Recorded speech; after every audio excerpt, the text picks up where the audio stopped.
Christmas holiday is long behind us. Retailers and consumers benefited from well-organized cargo movement this year.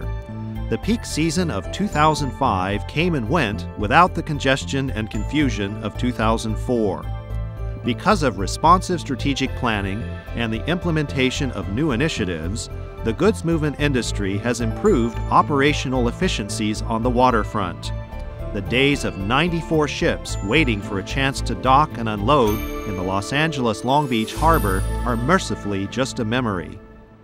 Everybody wants their product. You know, Christmas was coming up and it looks like we're the bad Santa. We're not the bad Santa. We're here doing a job. And if we don't have the proper people, we can't do it.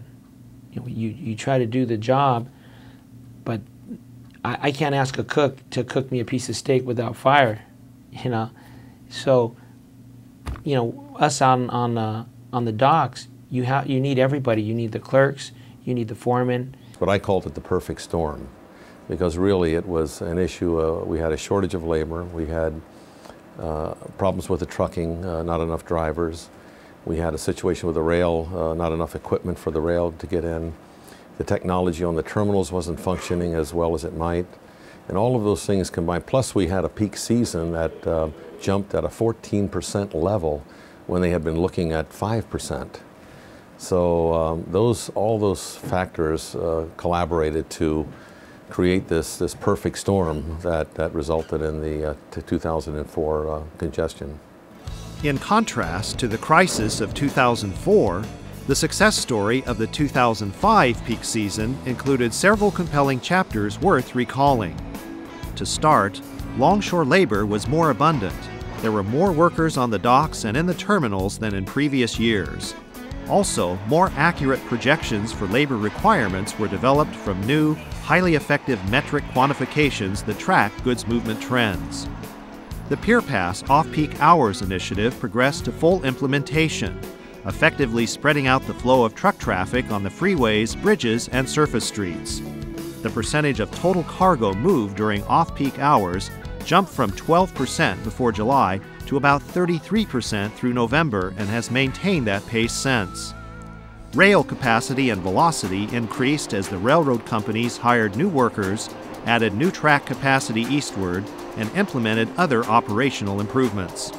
Loading and unloading of direct on-dock rail grew significantly, helping reduce the number of trucks using the local freeways, roads, and bridges. At the request of the shipping industry, marine terminals in both ports shortened the length of free time containers could sit inside the yards. Technology improvements, including the use of optical character readers to increase the processing rate of container cargo, facilitated faster truck movement into and out of the terminal gates. Finally, utilizing strategic planning to reduce the risks of Los Angeles Long Beach congestion, shipping lines redirected some flow to other ports along the West Coast for delivery of discretionary cargo. Well, let's not forget that this is one of the best port complexes in the world. And I've seen most of the world, so I can say that honestly. It certainly is the most productive and efficient one in this country. If we're going to continue to provide cargo movements to, again, the region and to the nation, we have to be efficient and forward-thinking. And I think the fact that we're all saying these words and all actually looking into these programs sends a very positive and strong message to cargo owners that this is the place to be in the future. Well, I think you've got to give the credit to all the stakeholders. I don't think that anybody should be left behind when you talk about the success of 2005, whether it was the ILWU, the railroads, the truckers, the shippers, the shipping lines, the marine terminal operators, the ports themselves. I think we all collaborated very well. We started to talk a lot more, discuss what we needed to do. I think we recognize the interdependence that all the stakeholders have on each other, and so if I left out anybody, it's not intentional, but we all should be congratulated for doing a good job. While the goods movement industry as a whole deserves credit for improving operational efficiency in the LA Long Beach harbor, major issues are still unresolved for the future. Growth in cargo traffic increased by 10% in 2005. Projections are that growth possibly could continue in double digits for the next several years. Two major trends portend accelerated growth at a level that could overwhelm the current infrastructure and render the recent operational improvements moot. The first major trend is the continual increase of offshore outsourcing of U.S. manufacturing to Asian countries. The consumer demand for imported manufactured goods also grows as the U.S. population increases. The population growth of Southern California and the Southwest continues to increase the size of the local market for imported goods, enhancing the attractiveness of the LA Long Beach ports. The growth pattern extends from San Diego to Phoenix to Las Vegas to San Luis Obispo and beyond. People are still coming to this area. We're expecting 6 million additional people in Southern California between now and the year 2030. That's 25 years. 30% of those are people that are coming here, but 2/3 of it are just the children of the individuals that live here. So that's bringing a lot of population growth all over our 6-county region. The major increases are in the Inland Empire, Riverside, and San Bernardino, but there's going to be significant population increase in LA County. And that population growth brings with it a whole set of challenges, including transportation, including housing demands, and finally, given the industry base here, how we move our goods and the movement of trucks and trains within the region. The second major trend is the ever-increasing fleet of larger supervessels, massive ships that can carry as many as 5,000 40-foot containers or 10,000 20-foot equivalent units in one journey. These larger ships strain the system because they require deeper channels, taller bridges, and more acres of land to store the containers immediately after they are unloaded. A succession of large vessels arriving at the same time can impact the number of trucks simultaneously jamming onto the 710 freeway, as well as the number of trains that must be made available then. Also, these ships must use larger established ports like Long Beach and Los Angeles because of their sheer size and the associated types of berthing facilities and unloading equipment they require. Diversion to smaller ports with their own capacity constraints is not always possible or practical. The Panama Canal option is out of the question for larger vessels. In addition to the vast local market, the extensive variety of secondary but related transportation opportunities will always make Southern California a prime importation destination. These opportunities include several large airports and a proliferation of warehouses and distribution centers. I don't think that ultimately we're going to be able to restrain trade. Trade is going to continue to come. A percentage of it will be siphoned off, if you will, to some of the alternative gateways that are being discussed in Mexico and Canada. But by our projections, even if all of those projects come to fruition within the next 5 years, at best it would buy us the capacity to handle about 3 years' worth of U.S. trade growth. So in the long term, we have got to deal with our issues in Southern California and on the West Coast in place in Southern California. Infrastructure improvement is clearly required to continue operating the LA Long Beach Harbor efficiently, especially when the projected growth materializes. The effects of larger ships bringing in massive quantities of goods, coupled with the U.S. population growth feeding the ever-increasing demand for containerized imports, could make local freeway travel nearly impossible. More rail service to send containers directly to the nation's interior will be essential. This is a problem of national scope. However, Southern California disproportionately bears the environmental cost of bringing in the cargo.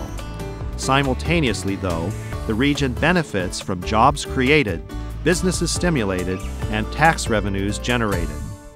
There was a mandate in the mid to late 90s from the commission at that time to grow the port and to really increase its profitability as an asset to the city. And that made sense, and it continues to make sense as an economic engine for the city, for the region, for the country, for that matter. But I think that at that time there wasn't a recognition that there would be these detrimental environmental effects. And I think as time has gone on, those have become more and more of major concern to residents. There are basically two challenges with growth in Los Angeles Long Beach goods movement. The first challenge is the additional congestion and air pollution that would inevitably result without major mitigation efforts. The community's concerns about clean air and maintaining a healthy quality of life must be addressed. Recently published studies about the ominous health impacts of air pollution generated by activity at the ports cannot be disregarded. Many in the community don't believe the jobs and economic benefits are worth the environmental impact. Striking the balance becomes more difficult as communities perceive threats to their quality of life. Within a year, we know that hundreds of people die from diesel emissions that are directly linked to goods movement industry. Now, if that was to happen in one day or in 1 hour, we would call it a disaster. But because it's in slow motion, we perceive it to be different. So, we really would like people to look at this as an environmental justice issue. That no one should pay the cost of, cheap goods. From our perspective, we tried to focus on the health risks associated with the port activity. I think if we can do that and we can get those levels down below to the insignificant level, then we can achieve that balance. And I think we want to go a little bit further in terms of, we just don't want to do this for the level of growth we have here now. I think we want to look towards the future. And recognizing that our volumes are going to increase, we want to be able to facilitate the growth that our customers are forecasting and provide the types of facilities that they need. And but we're going to have to do that hand in hand with working on this air emission issue. The second challenge is finding the funding for infrastructure improvements that can increase capacity, reduce congestion, and mitigate environmental impacts. The amount of money needed to upgrade the current infrastructure with environmental mitigation is estimated at $36 billion. The federal government has provided some funding, but it's only a fraction of the amount required. State government typically has limited dollars available and struggles with deficits. Bond initiatives, however, may show promise. Private industry also will be asked to pay a share. Fees and surcharges for goods movement may be a partial solution, though agreement on the processes and the amounts is uncertain. If there is no improvement in infrastructure, the demand here is quite elastic. Even a fee of $60 per 40-foot container would result in 6% of the volume leaving for other ports. On the other hand, if there is a major program of infrastructure improvement, a specific program involving dedicated truck lanes, to where the transloading warehouses are, connecting them with the ports. If there's expansion of the railroad terminals and network to accommodate higher volumes with increased reliability at transit times, then even a fee as large as $200 per 40-foot equivalent unit would not result in a loss of total traffic. We're looking to get the best value for the people of California, and to do that we want to make sure that we bring all the parties to the table. That's why this is a systems approach to look at all the needs comprehensively so that we don't waste resources. We're looking for all the federal sources that we normally go after, but also there's other federal funds that we believe are quite appropriate, Homeland Security and energy-related appropriations that will be available to California. So we want to tap all of that. In addition, we see that there is an opportunity for private investment, and for that we're looking to get past public-private partnership legislation that will enable the state to pursue these partnerships in a way that will attract foreign or other investment potential so that we can get the best bang for the buck for the people of California.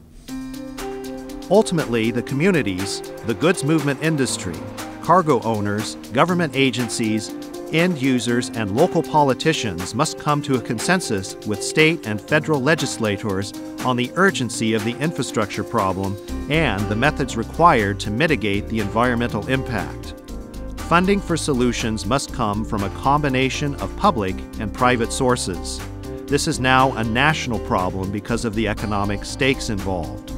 The voice of California needs to be heard as a united chorus of shared interests and vital needs in this ongoing debate and dialogue.